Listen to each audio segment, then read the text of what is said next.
Imagine um vazio infinito. Nenhuma estrela, nenhum som, apenas a escuridão. De repente uma voz, uma ordem vinda do nada: haja luz. E o nada obedeceu. A luz explodiu, o tempo começou e o caos se curvou diante da vontade do Criador. Ali, naquele instante em que o silêncio se partiu, nasceu a história da existência e, junto com ela, o testemunho eterno de que nada é impossível quando Deus decide agir. Antes do primeiro nascer do sol, antes que o primeiro átomo girasse em torno de outro, havia apenas Ele, o eterno, o infinito, o Deus que não tem princípio nem fim. Nenhum olho humano contemplou aquele momento. Nenhum coração seria capaz de compreender a imensidão do que estava acontecendo. Mas bastou uma palavra, uma simples palavra, para que o universo se curvasse em obediência. Deus falou e tudo começou. O livro de Gênesis nos convida a um retorno à origem, ao instante em que a voz de Deus quebrou o silêncio e transformou o nada em tudo. Mas essa história não é apenas sobre o cosmos ou sobre as estrelas, é sobre você. Porque o mesmo Deus que criou o mundo ainda cria dentro de corações vazios. Ele ainda diz: haja luz quando a escuridão parece dominar a alma. Quantas vezes você já se sentiu perdido no meio do nada, em meio ao caos, ao vazio, à ausência de propósito? O Gênesis é o lembrete de que o vazio não é o fim, é apenas o ponto de partida para o recomeço de Deus. O mesmo poder que fez o universo nascer pode fazer renascer sua fé, seus sonhos e sua esperança. Deus cria a partir do nada, porque o nada é o lugar perfeito para que apenas Ele receba a glória. Quando olhamos para o início de todas as coisas, somos confrontados com um mistério que nenhuma ciência pode explicar, como a voz de um ser invisível deu forma àquilo que não existia. Mas talvez o maior mistério não esteja na criação do universo, e sim na recriação do coração humano. Afinal, quem poderia transformar dor em propósito, perda em renascimento, deserto em jardim?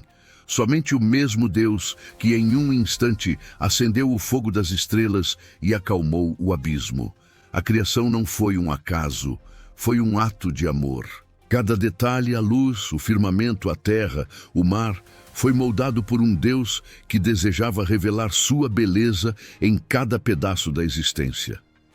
Ele criou a ordem a partir do caos, a harmonia a partir do nada e o sentido a partir do vazio. E ainda hoje, Ele faz o mesmo dentro de cada um de nós. Quando tudo parece desabar, quando a vida parece sem forma e vazia, Deus ainda fala: haja luz. Essa frase ecoa através dos séculos, alcançando cada coração que ainda busca esperança. É o convite para crer, mesmo quando não há sinais. É o chamado para confiar, mesmo quando não há chão. Porque o mesmo Deus que deu origem ao universo pode restaurar o que o tempo, a dor ou o medo destruíram. Em cada início há uma nova chance, e o Gênesis é a lembrança eterna de que, com Deus, até o impossível pode florescer novamente. Então, ao longo deste vídeo, mergulharemos no mistério da criação, não como quem lê uma história antiga, mas como quem desperta para um novo começo. Porque talvez o verdadeiro significado do Gênesis não esteja apenas no como tudo começou, mas no porquê Deus continua criando até hoje. Ele continua criando em mim, Ele continua criando em você, e se até o nada obedeceu à sua voz, o que poderia impedir o seu poder de transformar a sua vida? Se essa mensagem já tocou o seu coração até aqui, deixe o seu amém nos comentários e compartilhe este vídeo com alguém que precisa lembrar: Deus ainda cria, mesmo quando tudo parece perdido. Haja luz. 3 palavras, simples, diretas, mas poderosas o suficiente para romper o silêncio eterno e dividir a história da criação entre o antes e o depois. Naquele instante, o nada se curvou diante da voz do Criador, e o que era vazio se tornou brilho, cor e movimento. A primeira faísca da existência nasceu, e com ela veio o princípio da ordem, da esperança e da vida. A luz foi o primeiro ato de Deus. Antes de criar o homem, as montanhas ou o mar, ele criou a luz, porque nada pode existir sem ela. A luz é o que revela, o que aquece, o que dá sentido à existência. E essa luz, muito mais do que física, é também espiritual. Deus não apenas iluminou o universo, ele iluminou o significado da própria vida. Em Gênesis, o Criador separa a luz das trevas, mostrando que até o caos precisa reconhecer limites diante de sua vontade. É um gesto simbólico e eterno. Deus estabelece uma fronteira entre o que traz vida e o que destrói. E essa mesma separação precisa acontecer dentro de nós. Porque por mais que pareça que a escuridão venceu, o simples comando de Deus ainda pode fazer a luz ressurgir. No mundo moderno, a escuridão não vem apenas da ausência de sol. Ela se manifesta em forma de medo, desânimo, dúvidas, solidão, culpa. Vivemos em uma era em que muitos se sentem perdidos, cercados por telas brilhantes, mas com a alma mergulhada na sombra. E ainda assim, a voz que ecoou no princípio continua sussurrando dentro dos corações: haja luz. A ciência descreve a luz como energia, velocidade, partículas, mas para Deus, ela é símbolo da verdade. Por isso Jesus disse: eu sou a luz do mundo. Quem me segue não andará em trevas. Desde o início, a luz foi a assinatura divina sobre toda a criação e continua sendo o reflexo da presença de Deus nas nossas vidas. Quando ele entra, a escuridão é obrigada a recuar. Não importa o quanto o abismo seja profundo, uma centelha da luz de Deus é suficiente para transformar tudo. Quantas vezes a sua vida já esteve em completa escuridão? Momentos em que nada fazia sentido, em que o medo parecia gritar mais alto que a fé. É nesses momentos que o Gênesis volta a acontecer dentro de nós. Porque quando Deus fala, mesmo o coração mais confuso encontra direção. A luz espiritual não apaga os problemas, mas revela o caminho para superá-los. Pense em quantas pessoas hoje vivem sem esperança. Elas acordam, trabalham, sorriem, mas por dentro estão vazias. É o mesmo vazio que existia antes da criação. Um abismo que só a presença divina pode preencher. E talvez seja por isso que a primeira ação de Deus foi trazer luz. Porque ele sabia que o mundo e o homem precisariam enxergar para existir plenamente. A luz é também um chamado à responsabilidade. Se Deus colocou luz dentro de você, é para que ela brilhe. Jesus disse: ninguém acende uma lâmpada para colocá-la debaixo de um cesto. A luz não é feita para ser escondida, mas para iluminar outros caminhos. Quando você perdoa, ama, ajuda, encoraja, está repetindo o mesmo gesto do Criador está dizendo: com suas ações haja luz. E veja como a natureza ainda obedece a essa ordem divina. Todos os dias o sol nasce, como se o próprio céu repetisse o primeiro versículo da criação. Mesmo depois das noites mais escuras, o dia sempre volta. É a lembrança de que Deus nunca parou de criar. Ele ainda transforma o nada em tudo e ainda faz a luz brilhar onde ninguém mais acredita que possa haver claridade. Então, se há áreas da sua vida mergulhadas em trevas, relacionamentos destruídos, sonhos esquecidos, fé abalada, lembre-se: a luz que Deus criou no início ainda existe. E ela não depende de circunstâncias, mas da presença. Quando ele fala, o caos obedece. Quando ele entra, o impossível acontece. Porque o mesmo Deus que disse haja luz no princípio, continua dizendo hoje haja fé, haja esperança, haja novo começo. E a pergunta que fica é: você permitirá que a luz dele brilhe em você? Ou continuará vivendo nas sombras do passado? Quando Deus criou a luz, ele não estava apenas revelando o mundo, estava revelando o próprio amor. E é esse amor que continua iluminando cada alma que se deixa tocar pela sua voz.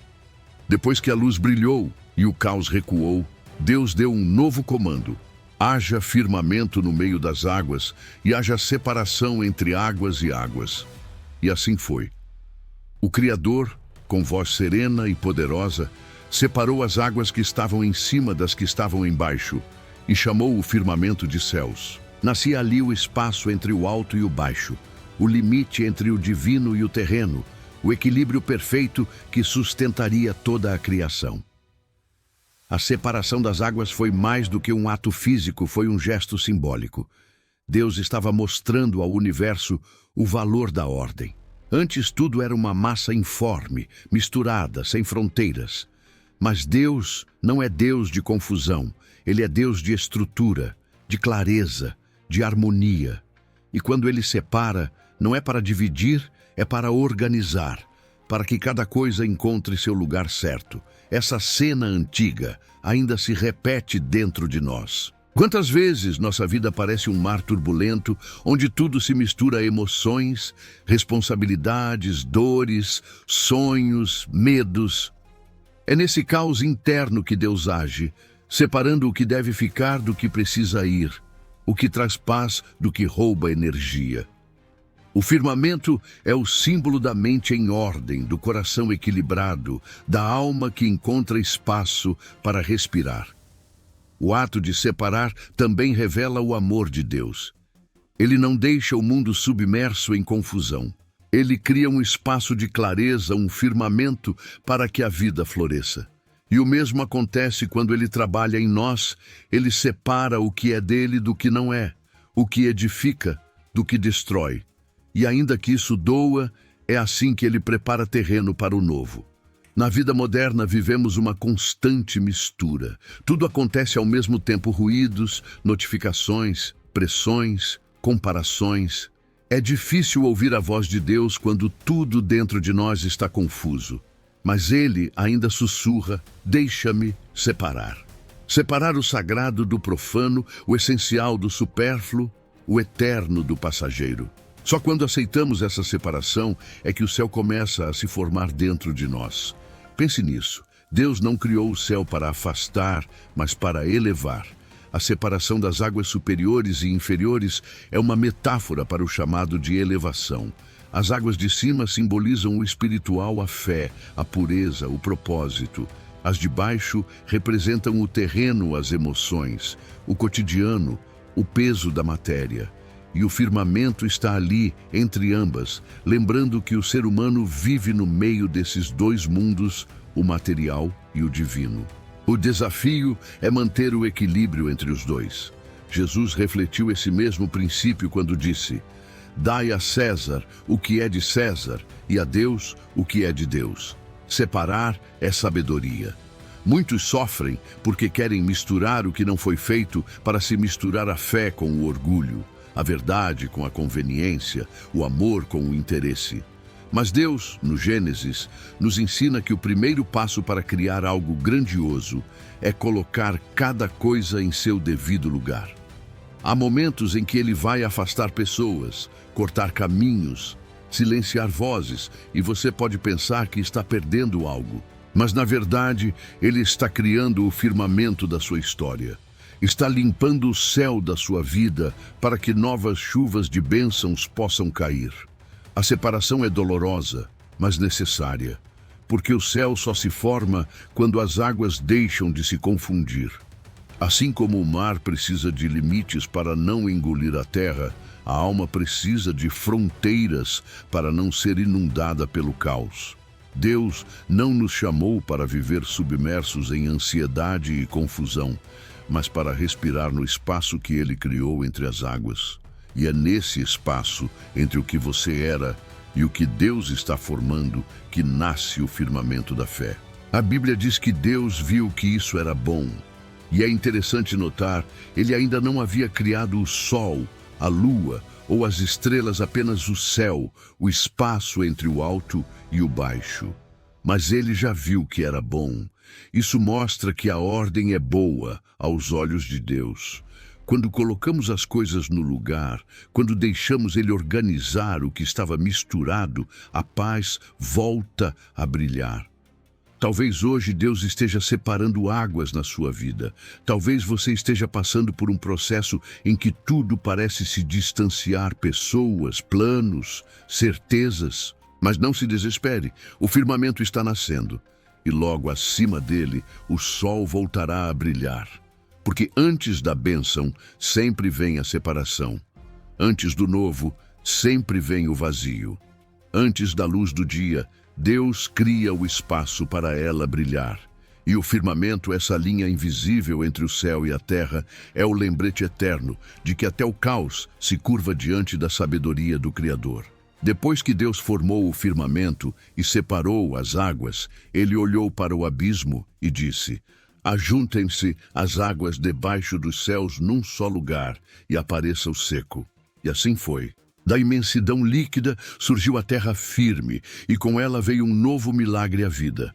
A voz do Criador ecoou mais uma vez: produza a terra relva, ervas que deem semente e árvores frutíferas, que deem fruto segundo a sua espécie. E a terra obedeceu.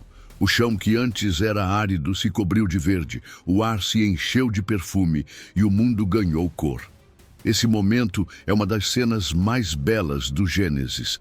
Deus, com um simples comando, transforma o deserto em jardim, a aridez em fertilidade, o nada em abundância. Mas além do espetáculo da criação, há um ensinamento profundo aqui. Toda vida que Deus cria traz dentro de si o poder da multiplicação. Cada árvore, cada planta, cada semente carrega um código invisível, o ciclo da continuidade. O Criador não apenas faz nascer, ele ensina a perpetuar. E essa verdade não é apenas biológica, é espiritual. Porque o mesmo Deus que colocou sementes na terra, colocou sementes dentro de nós. Sementes de fé, de propósito, de coragem. Elas já estão aí mesmo, que por enquanto pareçam enterradas sob o peso das dificuldades. Deus nunca planta em vão. Se Ele colocou algo em você, é porque há uma colheita reservada para o tempo certo. Mas toda semente precisa de paciência para florescer. E esse é o ponto que muitos esquecem. Queremos resultados imediatos, respostas rápidas, milagres instantâneos. Mas o reino de Deus não opera na pressa, ele trabalha no processo. A semente precisa ser enterrada antes de nascer. Ela precisa morrer para que possa gerar vida. E às vezes é exatamente isso que Deus faz conosco, nos esconde por um tempo. Não para nos castigar, mas para nos preparar. Quantas vezes você já se sentiu enterrado, ignorado, esquecido, em silêncio? Talvez tenha orado e não viu resposta, sonhado e não viu resultado. Mas o Gênesis nos ensina quando a terra cobre a semente. Não é o fim, é o começo. O invisível está trabalhando. Deus está agindo no subterrâneo da sua fé, fortalecendo suas raízes antes que o mundo veja os frutos. Assim como na natureza, tudo na vida espiritual tem um ciclo. Há tempos de plantar, tempos de crescer e tempos de colher. E se você tentar apressar o ciclo, corre o risco de arrancar o que ainda está sendo formado. Deus, em sua sabedoria, não cria frutos sem primeiro criar raízes. Porque o que nasce rápido demais, cai rápido também. Mas o que é cultivado com paciência, resiste ao tempo. O milagre da semente também revela outro princípio divino, a generosidade. Nenhuma planta frutífera existe apenas para si mesma. Ela dá fruto para alimentar outros e espalhar novas sementes. Da mesma forma, o que Deus faz em você não é só para o seu benefício. A fé que cresce em seu coração é o alimento de quem está ao seu redor. Os frutos do seu caráter, da sua perseverança e do seu amor podem ser a esperança de alguém que vive na esterilidade espiritual. Vivemos hoje em um mundo que valoriza o imediato e despreza o processo. Mas Deus não trabalha por atalhos. Ele é o Deus das estações. Assim como a terra precisa de tempo para germinar, nós precisamos de tempo para amadurecer. E é no tempo da espera que o caráter é formado, a fé é testada e a confiança é refinada. Jesus, ao contar a parábola do semeador, estava ecoando o mesmo princípio do Gênesis. Algumas sementes caem no caminho, outras entre espinhos, mas as que caem em boa terra produzem 100 vezes mais. Boa terra não é sorte, é preparo. Deus continua procurando corações férteis, pessoas dispostas a cultivar o que Ele planta. Então, se hoje você sente que está no tempo do plantio, não desanime. Continue regando com oração, adubando com fé e protegendo com esperança. A terra pode parecer silenciosa, mas o milagre está acontecendo lá dentro. E quando Deus decidir, o invisível se tornará visível. Porque o mesmo Deus que disse, produza a terra, continua dizendo, produza a alma. Ele é o jardineiro que transforma o estéril em fértil, o esquecido em frutífero. E no tempo certo, o que foi plantado na dor florescerá em alegria. A terra de Gênesis é mais do que solo, é símbolo de nós mesmos. Cada coração é uma terra esperando pela palavra de Deus para gerar vida. E quando ele fala, até o chão mais seco se torna um jardim. E Deus disse, haja luminares no firmamento dos céus, para fazerem separação entre o dia e a noite, e sejam eles para sinais e para tempos determinados, e para dias e anos. E assim foi.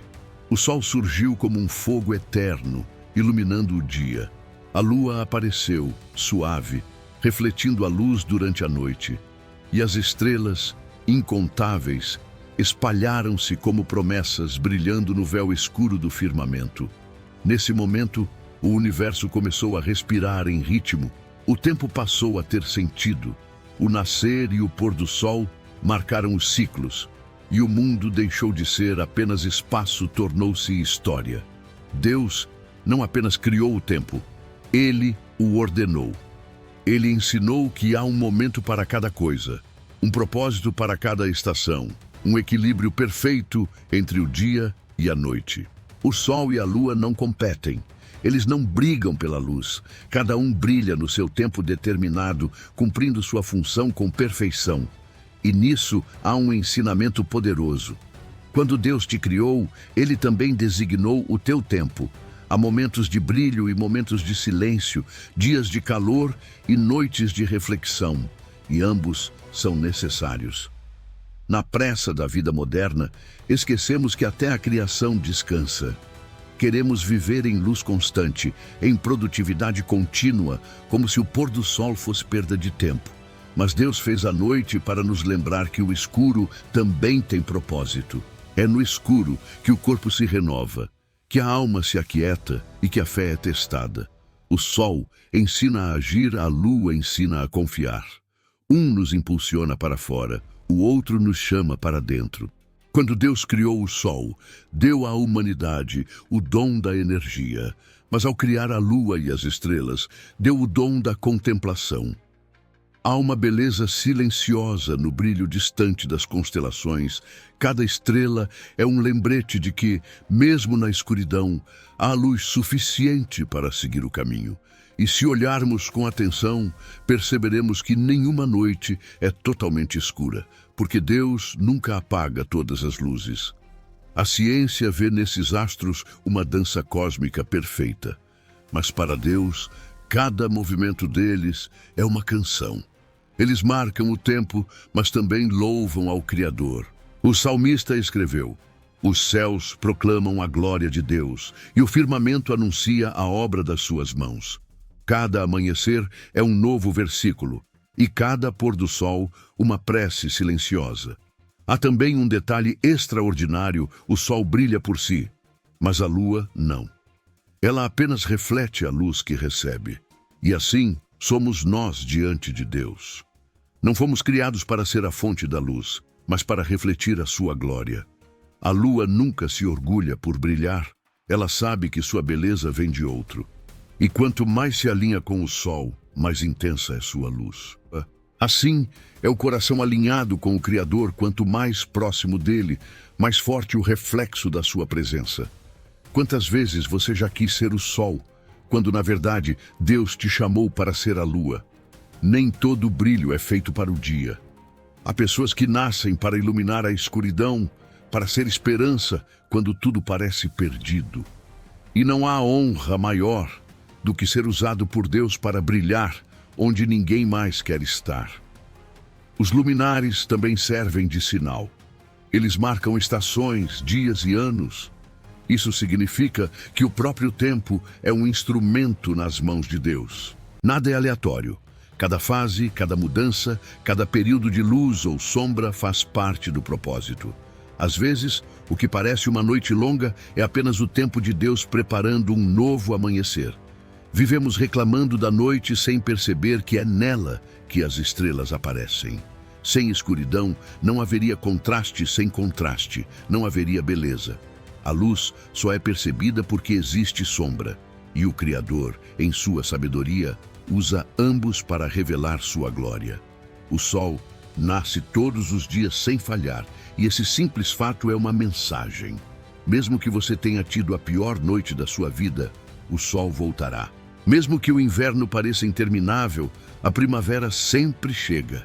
O tempo de Deus é perfeito e o universo inteiro é prova disso. Ele não se atrasa, não se apressa, apenas cumpre o que foi determinado. Então, quando o dia parecer curto e a noite longa demais, lembre-se, Deus ainda está controlando o céu. E o mesmo Deus que colocou o Sol em sua trajetória e a Lua em sua órbita é o que guia cada passo da sua jornada. Nada está fora do lugar quando o Criador é o relógio. O Gênesis nos ensina que a luz, o tempo e o movimento não são apenas fenômenos, são mensagens. Elas dizem confie. Porque assim como o Sol e a Lua cumprem seus ciclos sem questionar, a sua vida também está sendo conduzida com precisão divina. O tempo que você está vivendo agora, seja de brilho ou de sombra, faz parte da sinfonia que Deus está compondo. E no fim, tudo se alinhará para o seu propósito. E Deus disse: produzam as águas enxames de seres viventes e voem as aves sobre a terra, sob o firmamento dos céus. E as águas se encheram de vida. Peixes de todos os tamanhos, cores e formas começaram a se mover nas profundezas. E o céu se cobriu de asas, de vozes, de canto. O Criador, satisfeito, olhou para tudo aquilo e viu que era bom. Mas ele não parou. Disse ainda: produza a terra seres viventes conforme a sua espécie gado, répteis e feras da terra, segundo as suas espécies.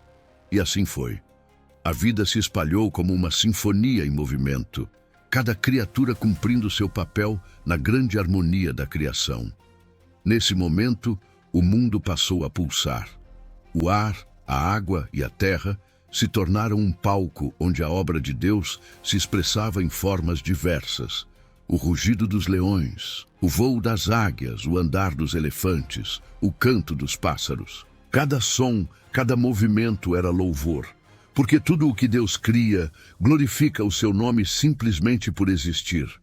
Mas há um mistério escondido aqui. Deus não criou os animais para que o homem os adorasse, mas para que aprendesse com eles. A águia nos ensina visão e altura. A formiga nos mostra disciplina. O cordeiro revela mansidão, o leão, coragem. A natureza é um livro sagrado aberto diante dos nossos olhos, e cada criatura é um versículo vivo que reflete a sabedoria do Criador.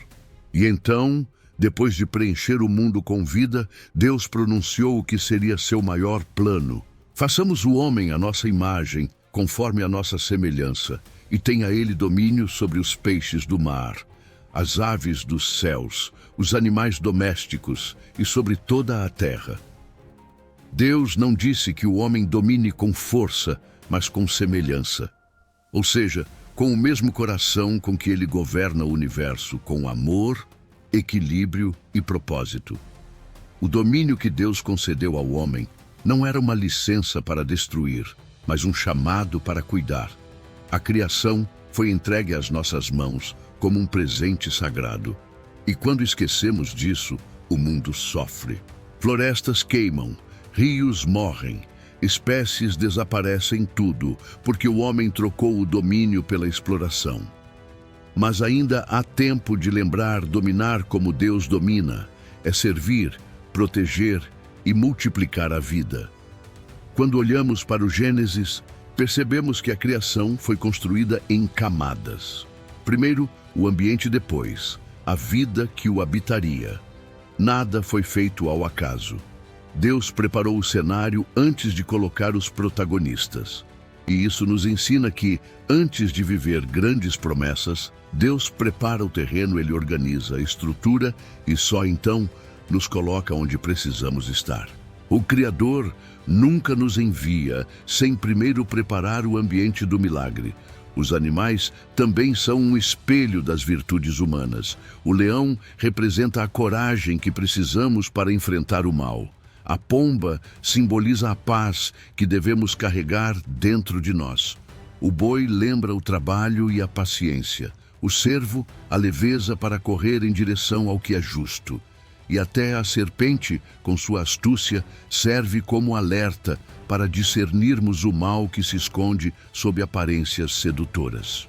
Deus colocou sabedoria em cada forma de vida e quando as ignoramos, perdemos a oportunidade de compreender lições que nem sempre estão escritas em palavras. Há também um simbolismo espiritual no fato de Deus ter enchido o mundo de criaturas antes de criar o homem.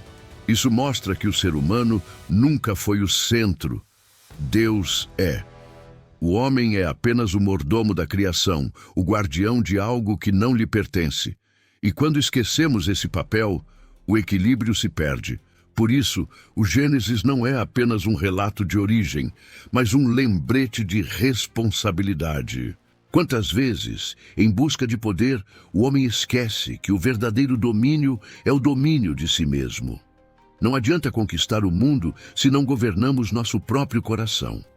A primeira criação que Deus quer restaurar é a interior, a alma. A autoridade divina só é verdadeira quando nasce da obediência.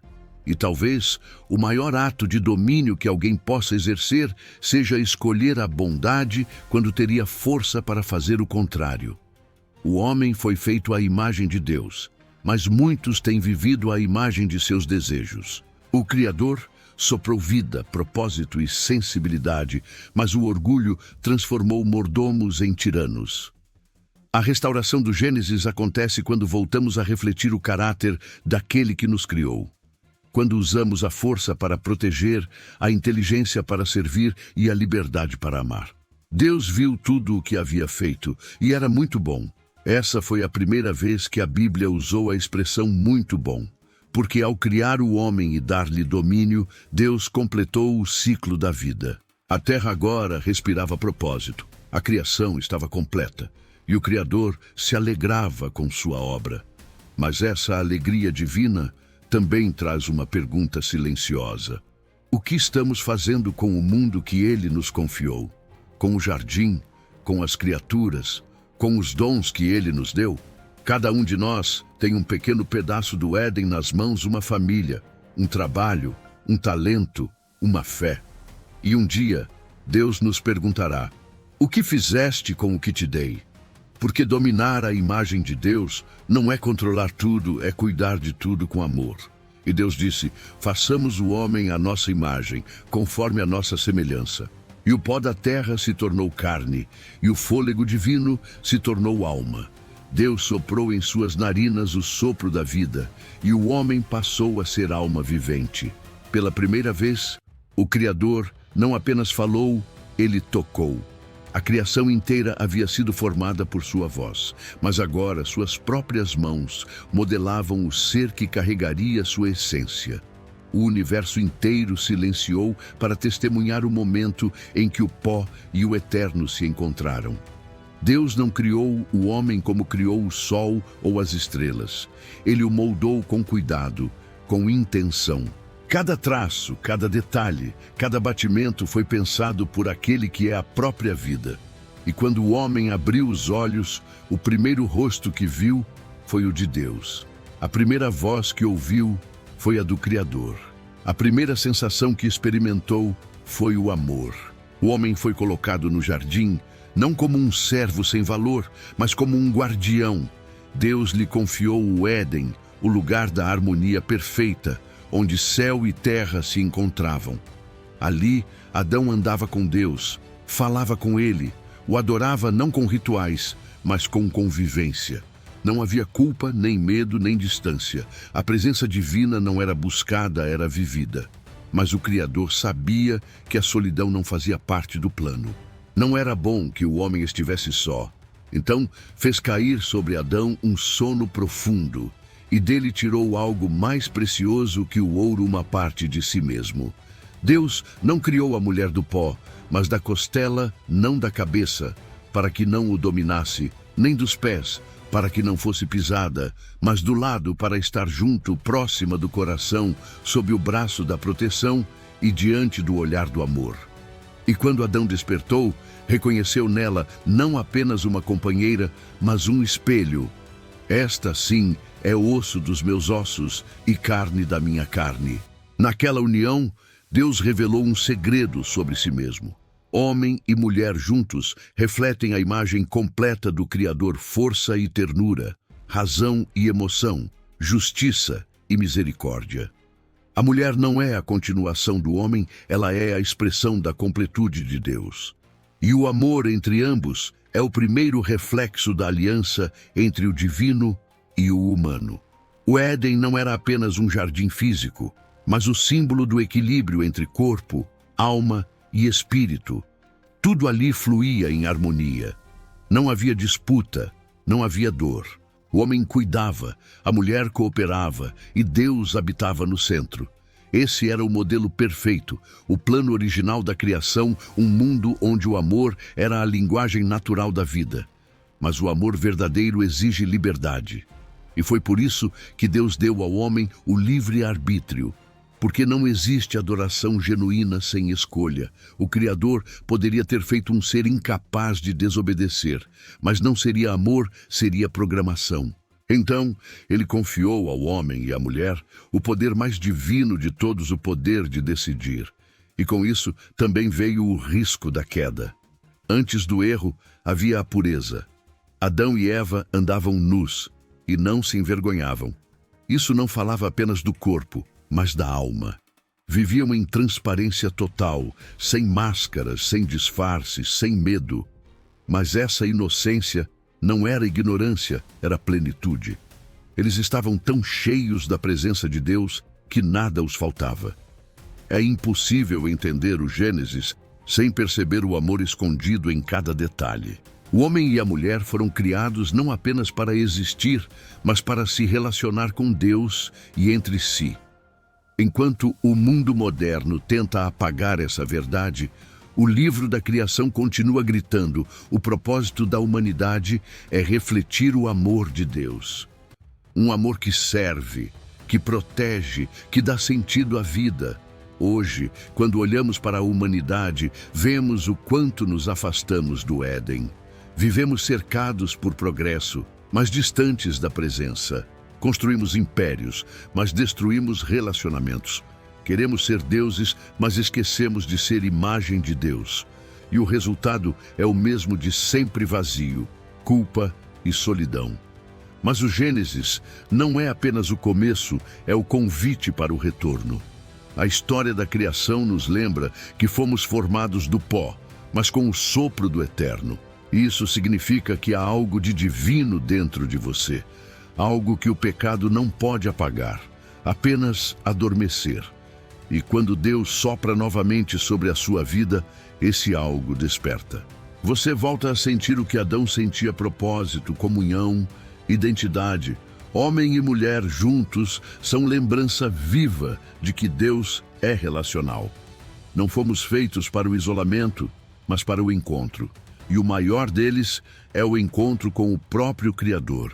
Porque é só diante dele que descobrimos quem realmente somos.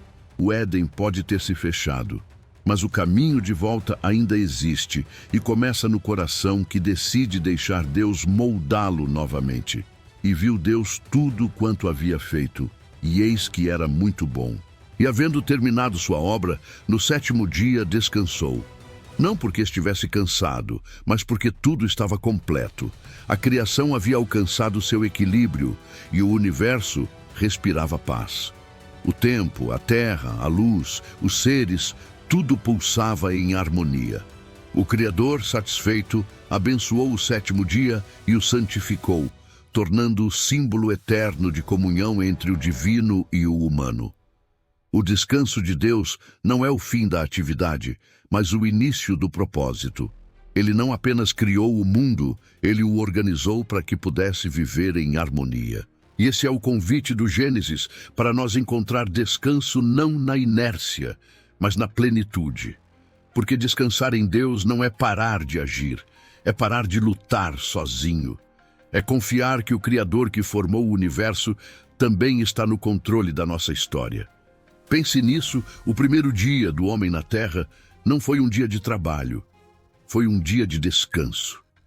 Antes de Adão começar sua missão, ele experimentou a presença. Antes de agir, ele aprendeu a estar.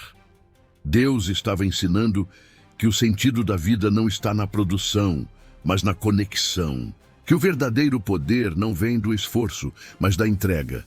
Vivemos em um mundo cansado, correndo sem saber por quê. As pessoas buscam sucesso, reconhecimento, estabilidade, mas se esquecem do essencial, a paz. E a paz não é algo que se conquista, é algo que se recebe. Deus descansou não porque acabou sua força, mas porque completou sua obra. Da mesma forma, só encontramos descanso quando paramos de tentar ser o que já somos, filhos amados. O descanso do sétimo dia é o eco da eternidade dentro do tempo. É o lembrete de que o Criador não apenas fez, mas permanece. Ele não criou e foi embora, ele habita na criação. E cada vez que paramos, silenciamos e voltamos o coração para ele, revivemos um pedaço do Éden. O sábado de Deus é mais do que um dia, é um estado de alma. Mas quantos hoje vivem exaustos, tentando provar seu valor, lutar por aceitação, correr atrás de algo que o Criador já deu de graça? O descanso de Deus é um convite à confiança. Ele diz: filho, eu já fiz. Agora, viva. Porque a fé não é correr atrás do que falta, é caminhar com quem já completou tudo. A harmonia da criação também nos ensina sobre o equilíbrio que Deus deseja em nós. O céu tem seu tempo, a terra tem o seu, o mar o seu limite. Tudo o que sai desse equilíbrio gera caos. E é por isso que o pecado destrói, ele quebra a harmonia do Éden dentro do homem. Mas quando Cristo veio, ele trouxe de volta o som do sétimo dia. Na cruz, suas últimas palavras foram: está consumado. Era o Criador, novamente, declarando que a obra estava completa. E quando o sol se pôs naquele dia, o descanso de Deus havia voltado à humanidade. O descanso que Adão perdeu no Éden, Jesus restaurou no Calvário. Por isso, a história da criação não termina no Gênesis, ela continua em nós. Cada pessoa que volta para Deus está revivendo a harmonia do primeiro jardim. Cada coração que se reconcilia com o Criador é uma nova manhã nascendo sobre o mundo. Talvez hoje você esteja cansado de lutar, de tentar consertar tudo, de entender os porquês da vida. Mas Deus te diz: descansa, não no sentido de desistir, mas de confiar. Porque o mesmo Deus que sustentou as estrelas é o que sustenta você. Ele não se esqueceu da sua criação. E se até o universo obedece à sua ordem, você também pode encontrar paz quando se render à sua vontade. O sétimo dia é a lembrança de que a história começou com ordem, não com caos, com luz, não com trevas, com propósito, não com acaso. E esse mesmo propósito ainda move a criação e move você. Você foi feito para viver em harmonia, para refletir a beleza de quem te fez, para descansar no amor de Deus. O Gênesis é o primeiro capítulo da Bíblia, mas é também o primeiro chamado do coração humano: volte para a origem, volte para o descanso, volte para o Criador, Porque o verdadeiro descanso não está em terminar o que começamos, mas em confiar em aquele que já completou tudo. E um dia, quando o tempo cessar e a eternidade se abrir, o sétimo dia se tornará eterno. O homem voltará a andar com Deus. E o jardim, finalmente, florescerá outra vez. Se essa mensagem tocou sua alma, inscreva-se no canal, deixe o seu amém nos comentários e compartilhe este vídeo com alguém que precisa lembrar: o mesmo Deus que criou tudo do nada ainda pode restaurar tudo o que parece perdido. Descanse nele.